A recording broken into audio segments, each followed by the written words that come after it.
Hi, yeah, Fred Lichtwark's my name. Belong to Whaingaroa Harbourcare. No, you still got your clothes on. It's not working. Initially I started as a farm cadet, third generation farmer, and went fishing. So, here we go.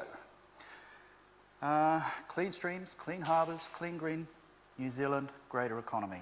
This is Raglan, Whaingaroa. That's our harbour, 175 kilometres of inshore coastline, and 90% of that has been completely fenced off. This is what Raglan's famous about, Aussies, check it out, we got our own Gold Coast. Kayaking, adventure tourism, and of course commercial fishing.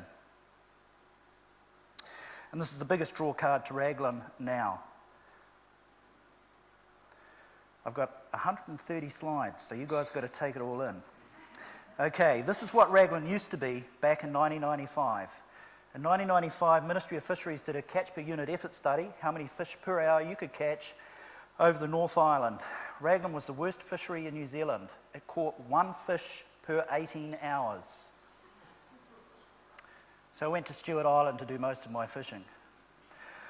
This is a typical way that paddock division occurs around most of our harbours around New Zealand, is you stick a fence out as far out as possible into the mudflats so the cattle bog themselves before they get access to the next paddock. As you are probably aware, that most of the biodiversity is actually where that interface between land and the sea meets, and as you can see, the cattle have destroyed the marine fishery. That's where the cockles are only the tiniest, where the inanga, that's our freshwater fish, spawn in those areas to provide whitebait, are being destroyed, and of course the cattle are wandering around out on the mudflats, getting extremely fat. Again, what comes down our streams and rivers back then ended up on the foreshore. A couple of dairy cows stuck in a swamp, a couple of $1,000 each, go a long way towards some fencing materials, I think. Vet bills. So, as a community, now this is where we decided to assist the farmers in our area, to prevent sediment getting into the harbour. We kept it really simple. By assisting our landowners in our area, what we did is basically planted the seed and grew plants, thinking that the farmers, if we provided the seeds and the plants and the labour force to put the plants in behind the fences that the farmers volunteered their land off around the foreshore, around rivers and streams, they would come knocking at the door wanting the service. 5 years on, we had nowhere to put the plants we had grown in the nursery, because no farmers were prepared to come forward to start that green revolution in protecting the waterways. So what we did do is actually bully our Waikato District Council a bit and saying, well, we've got a farm park there, can we use that as a model for sustainable farming? They agreed, but for that to happen, we appointed a community committee, which involved a couple of farmers, a dairy farmer, sheep and beef farmer, member of the Tangata Whenua Council, and other members of the community. The dairy farmer was straight up and says, oh, you're in cuckoo land if you think you're going to plant up all around the harbour and around all the streams flowing into it to improve the fishery. He has one of the most immaculately riparian managed dairy farms now in the Waikato. So, you know, he changed. The other farmer on the committee was the next one to change. His was Mr. Dave Peacock. Very proud of the work that he's been able to achieve. And he's the biggest landowner in our catchment. He runs like 15,000 beef cattle. So what we did as a community on the Waikato District Council farm is basically where there was a swamp like this particular swamp here that grows weeds, use a drain digger to dig the swamp out to stop the cows from drowning themselves. We did that. So, you know, it's quite simple from that, which really cost the farm. There's 2 dead cows in that swamp. So instead of paying for drain digger bills and unproductive land that grew weeds, we fenced it off, and suddenly the farm became way more productive.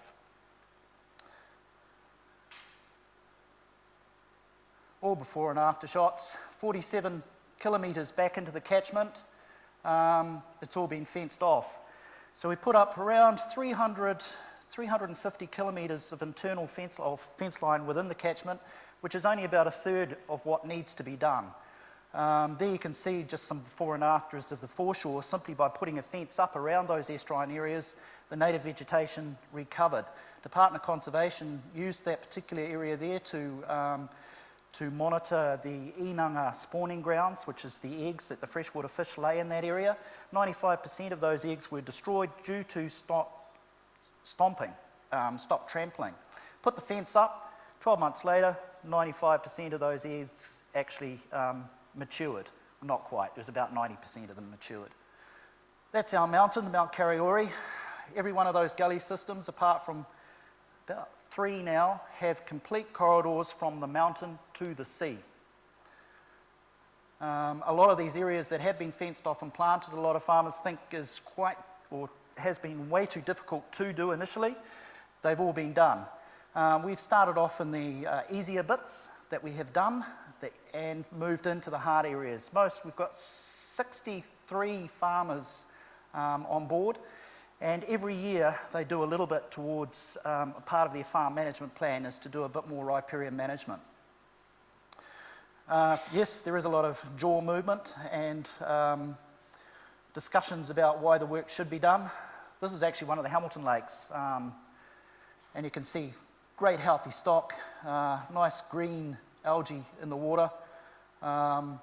And our organisation actually goes out there and charges landowners over the hill, this is Hamilton, we charge like wounded bulls to make a profit, to bring that money back into our catchment, to continue to subsidise the work for our farmers. Initially we did this work for free and provided fencing materials, but about 10 years ago there ended up a demand, there was a waiting list, so we thought, right, we'll start charging for this service because we're sick of filling out application forms for funding, and farmers decided that it was worth paying for. 15 years later, 16 years later, we're still around, and we've actually turned this incorporated society now into a very viable business. We've got a packet of money in the bank, and we're all getting paid very good wages. And the reason that is happening is because the farmers in our area are not tree huggers. It's a vital component to good farm management. This is actually in Koriamatua, which is in Hamilton. Huge dairy farm, and this guy here, he's just gone completely over the top. He liked it that much that he went and dug up perfectly good paddock and started to create wetlands because he thought it looked neat. You know, that's a little bit over the top, I must admit. Again, you know, there's various reasons why farmers are doing this, and the economic reasons are, there's a slide coming up that'll tell you that, here it goes. Why they're doing it is pretty obvious really. Reduced stock losses in wet areas, reduced vet bills, reduced soil loss, reduced drain digger bills, reduced weed control providing riparian fences are planted. If you don't plant these areas, then you get a nice riparian strip of weeds. More benefits, improved land values, of course councils love that because they up the rates, improved stock health, increased productivity, increased pasture quality, increased stocking rates, improved fertiliser control. You can't graze your paddocks out properly if they're going to wander off around the coast, bog themselves in the harbour or drown themselves in a creek. Fence them in the paddocks, mow the lawn properly, you get good pasture growth, less weeds, increased stocking rates, increased bucks, more time for fishing. It's simple really.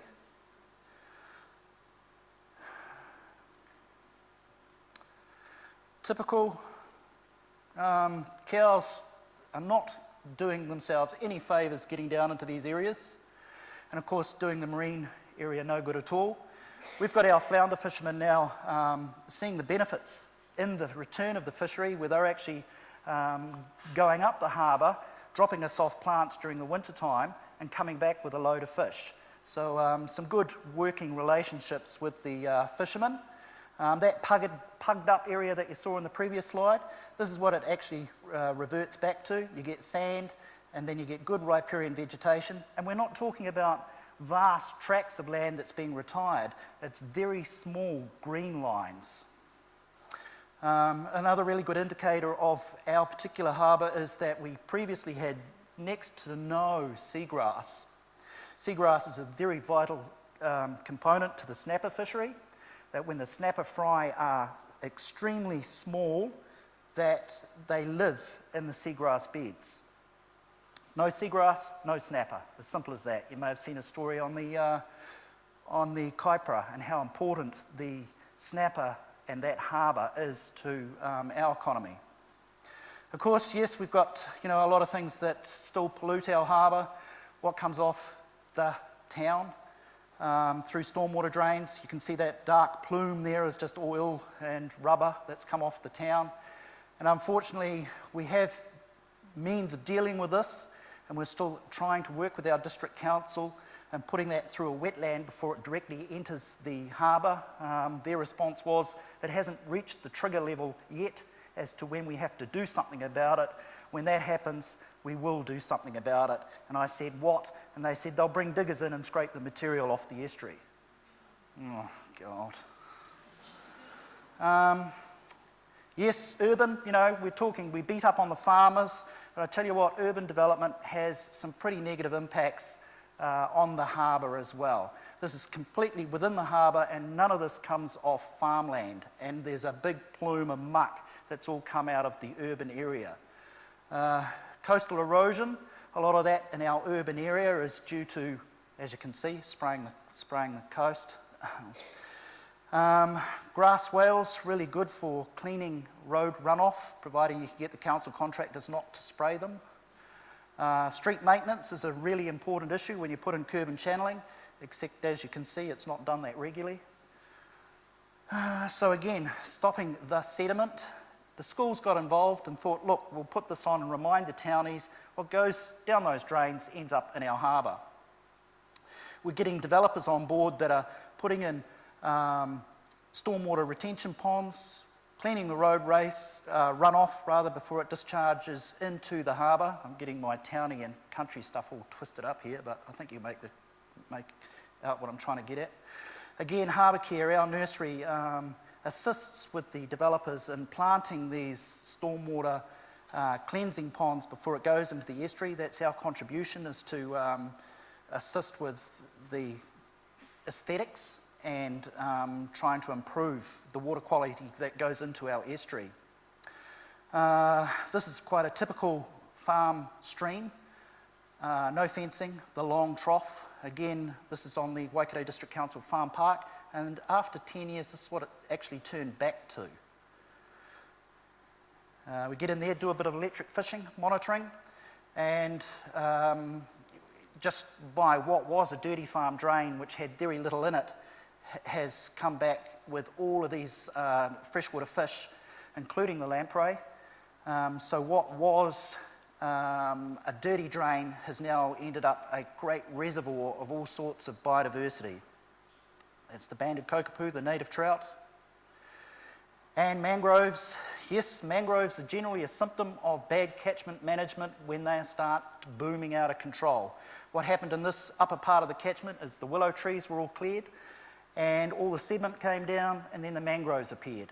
Mangroves is just a plant that's been put there, provided by nature, to help oxygenate and retain the sediment from further moving down the chain and smothering reef outside our harbour. My views are, of course, by pulling these things out and destroying the mangrove, you're going to release all of these sediments and everything else and make a problem further out on the coast. What you've got to do is control the sediment within the catchment, and therefore that will control the mangroves. This is one of our monitoring sites, as that post was put into the mud and concrete poured level. And what's happened is, what we have been told by the science crew from NIWA was that what we're doing is accelerating the natural process, that the sediments come down into the catchment, fill in the estuaries, and then it turns into land. Well, we controlled the sediments coming into our catchment, and through wave action, we discovered that all of those fine sediments actually flushed out over a period of time. We've got 525 square kilometres of catchment, and we've got 2,000 kilometres of stream bank. We fenced about 30% of it, and the sediments flushed out. So what it's proven to us is that you don't have to be that methodical in getting every last bit, but you do have to make an attempt to restore a harbour. Again, this was taken in 1995, pre-digital cameras, and you can see the foreshore is basically denuded of much. This is recently.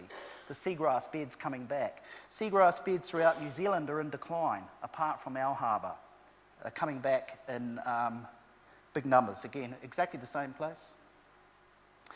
As the tide comes in, you can actually see the fish moving in with the tide, grazing the algae off the mud flats. There's all sorts of species that have come back to our harbour that has created all sorts of ecotourism, simply because you can see through the water. And the fishing now is just incredible. These are photos that I've taken just with a camera looking through the water. Again, you can see patches of seagrass, you can see through the water. One cockle can filter 200 litres over a 24-hour period. Once you get thousands of these cockles re-establishing themselves in the estuaries, you're getting massive water filtration happening. So suddenly you get these creatures that have very fine gills that were smothered by sediment, including the flounder, etc., that was smothered by sediment, are all able to actually do their thing, breed in the harbour, and that actually ended up lunch. But everything just came back where previously no one really wanted to live in Raglan 15 years ago. There's competition. Oyster catchers do actually catch oysters. They open them and eat them. I didn't have my shotgun or I'd sort that out. But more wildlife. Ecotourism is one of the many benefits, downstream benefits, due to the fact of our farmers doing such a great job in all this riparian work that they've done in our catchment, that the flow-on downstream benefits have just been really quite incredible. Not just to biodiversity. Oh yeah, just add an egg. It's me again. This was taken just before Christmas, again within our harbour. Something that historically just wasn't possible. Well, way back in history it was possible, but recent history it was bad. Now it's back to one of the best fisheries in the country, due to the farmers doing all that riparian work. And I think I just pushed the wrong button. Yes, there we go. So, 2 fishermen now, 18 snapper in under an hour. And we're now getting our farmers prepared to stand up in front of the cameras and actually preach about the good work that they are doing. And I tell you what, it's massive work. But again, the reason is because of the financial dollar they're getting out of this. Again, 16 years later, and we're still here making money. That's Dame Sylvia Cartwright, our Governor General, coming to do a bit of community service at the nursery, pulling puha. Of course, working with the kids, all very important. And again, some of my fishing photos, when I was out fishing at Christmas time, the orca whales turned up. And it just so happened that we just launched the new eco-tourist boat that does the harbour tours, and the whales bounced around the boat. Quite incredible, really. This is it turning upside down so it could have its belly scratched. It was obviously appreciative of all the work that's been done. But, however, you know, people talk about the stick. No. Well, actually, we still do need a stick. We've completely restored our harbour, and I don't know if we're going to see any further benefits by doing any additional work, although we don't actually know. But when the general public see this sort of thing now, they ring the regional council or they ring me, and then I ring the regional council because I don't like playing policeman. But obviously there's something going upstream. When you go upstream and you see somebody's done this, they've used the riparian strip for grazing, a long paddock, or they've put in a new track and they've pushed all the material into the river, they do actually need the stick. We still need the regional council and we need to know that they're out there. It's a bit like having speed cops. I mean, you know, cops out on the road. If there are no cops on the road, the speed climbs. We need to have those policemen out there monitoring what's going on and just letting people know what is kosher and what isn't. Yes, and that's mangroves, that's the harbour, and unfortunately we still have our regional authority, no, our district council actually, building an information centre and a museum right on that coastal strip. I use this as an example of what shouldn't happen, because we shouldn't be doing any development on those thin green lines. That's no grazing, no building, no parking cars. At the very most, we should be planting trees. So, although our harbour's completely fixed, we've done a full circle and now we're going back to trying to break it again. That's our most recent project. Just mentioning this one. This is the Pokako stream, just above Bridalveil Falls. And the Lotteries Grants Board gave us 300k to reinstate that, because the water that's coming over there is that contaminated with E. coli that it is actually giving off this mist that's causing chest and eye infections. So we're reinstating that little gem. More behavioural changes, basically the same thing as what the previous speakers have talked about. We now care for our coastal area, and everybody else, like drain digger operators, just basically everyone is aware that these goals have been met and we're trying to protect them. Federated farmers, Fonterra, yes, they are moving in the right direction, and this is what it comes down to really: clean streams, clean harbours, clean green New Zealand, and a greater economy. That's it, thank you.